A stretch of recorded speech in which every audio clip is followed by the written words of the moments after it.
اس video میں ہم جانیں گے کہ کس طرح ابلیس نے بادشاہ کے بیٹے کے کندھوں پر بوسہ دے کر اس کے کندھوں پر اژدہے نمودار کیے جو اس کے لیے مصیبت کا باعث بنے۔ یہ حضرت صالح علیہ السلام کا دور تھا۔ یمن میں علوان کی بادشاہی تھی اور اس کا ایک ہی بیٹا تھا۔ اس کا نام ضحاک تھا جو بہت ہی خوبصورت تھا۔ ایک دن عزازیل یعنی ابلیس ایک انسان کے روپ میں اس کے پاس آیا اور اس سے ہم کلام ہوا۔ دونوں آپس میں کچھ دیر باتیں کرتے رہے۔ ضحاک نے اس سے نام پوچھا تو ابلیس نے اپنا نام عزازیل بتایا۔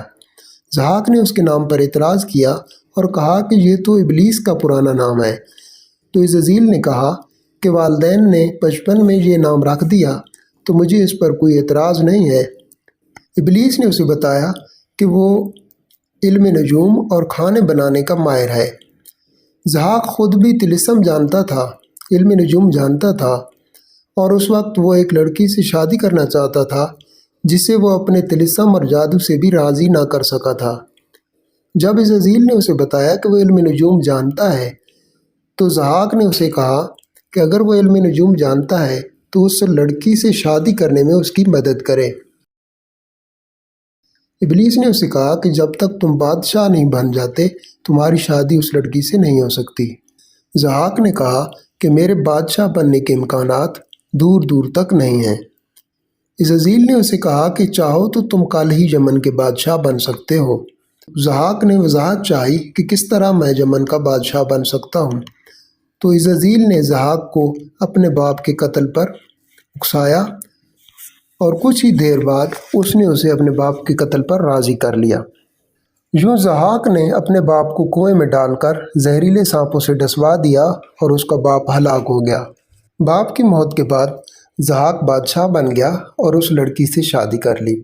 اس نے عزازیل کو اپنا باورچی رکھ لیا۔ عزازیل نہایت ہی اچھی قسم کے کھانے بناتا تھا، اس لیے اسے جلد ہی ضحاک کی قربت حاصل ہو گئی۔ یوں ضحاک کے ہاں باورچی کا کام کرتے ہوئے ایک عرصہ گزر گیا۔ ایک دن عزازیل نے ضحاک سے کہا کہ مجھے یہاں پر آئے ہوئے برسوں بیت گئے ہیں، اب مجھے واپس جانا چاہیے۔ تو ضحاک نے اسے کہا کہ اگر آپ نے واپس جانا ہے تو ضحاک نے اسے کہا کہ تم نے میری بہت خدمت کی ہے اور اب اگر تم جانا چاہتے ہو تو جو بھی انعام مانگو گے تمہیں دیا جائے گا۔ عزازیل نے کہا کہ مجھے اور کوئی انعام نہیں چاہیے، میں صرف آپ کے کندھوں کے درمیان بوسہ دینا چاہتا ہوں۔ ضحاک اس عجیب و غریب فرمائش پر حیران ہوا لیکن اس نے اسے اجازت دے دی۔ جیسے ہی ابلیس نے ضحاک کے کندھوں کے درمیان بوسہ دیا، ضحاک کے دونوں کندھوں پر اژدہے نمودار ہوئے جنہوں نے بڑھنا شروع کر دیا۔ تھوڑی ہی دیر میں وہ اژدہے ضحاک کو تنگ کرنے لگے۔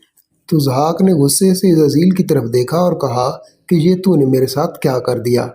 تو عزازیل مسکرایا اور اسے کہا کہ میں ابلیس ہوں، انسانوں کا دشمن ہوں، میرا کام ہی یہی ہے۔ اب ان سے بچنے کا ایک ہی راستہ ہے کہ جیسے ہی یہ بڑے ہوں ان کو کاٹ دیا کرنا تاکہ یہ تمہیں تکلیف نہ پہنچائیں۔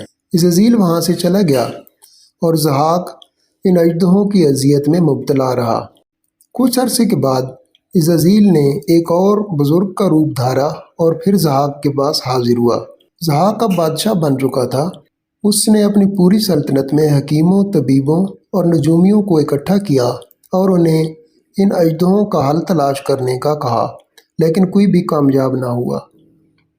ضحاک نے ہر طرف منادی کرا دی کہ اگر کوئی بھی شخص ان اژدہوں کا علاج کرے گا تو اسے منہ مانگا انعام دیا جائے گا۔ عزازیل نے پھر موقع جانا اور ایک بزرگ انسان کا روپ دھار کر پھر ضحاک کے پاس حاضر ہو گیا۔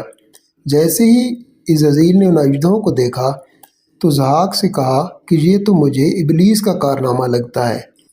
ضحاک نے کہا کہ بالکل یہ ابلیس ہی کی کارستانی ہے، لیکن تم ان کا علاج کرنے آئے ہو، اگر تمہارے پاس علاج ہے تو ان کا علاج کرو۔ ابلیس نے نہایت ہی شاطرانہ انداز میں کہا کہ ان کو ہم ختم تو نہیں کر سکتے لیکن اتنا کر سکتے ہیں کہ یہ آپ کو تکلیف نہیں دیں گے اور اس کے لیے آپ کو انہیں روزانہ انسانی دماغ کھلانا پڑے گا۔ ضحاک نے فوراً اپنے بندوں کو حکم دیا کہ جیسے بھی ممکن ہو کہیں سے انسانی دماغ کا بندوبست کیا جائے۔ اس کے بندوں نے کسی آدمی کو قتل کیا اور اس کا دماغ نکال کر ضحاک کے پاس لے آئے۔ جیسے ہی ضحاک نے وہ دماغ ان سانپوں کو کھلایا تو وہ سانپ اور اژدہے سکون میں آ گئے اور انہوں نے بادشاہ کو کچھ دیر کے لیے تنگ کرنا چھوڑ دیا۔ اب ضحاک روزانہ ان اژدہوں کو انسانی دماغ کھلاتا اور کچھ وقت کے لیے راحت پاتا تھا۔ اس نے اپنی سلطنت کے حاکموں کی باریاں لگائی تھیں کہ وہ ہر روز کہیں نہ کہیں سے انسانی دماغ کا بندوبست کریں گے۔ اصفہان کے حاکم نے اپنی باری پر 2 بھائیوں کو قتل کیا جو فریدون کے بیٹے تھے۔ فریدون کو جب علم ہوا کہ ضحاک نے اس کے بیٹوں کو قتل کرا دیا ہے تو اس نے ضحاک سے بدلہ لینے کی ٹھانی، جو بعد میں بہت بڑی جنگ کا باعث بنا، اور ضحاک کو شکست ہوئی اور وہ واصل جہنم ہوا۔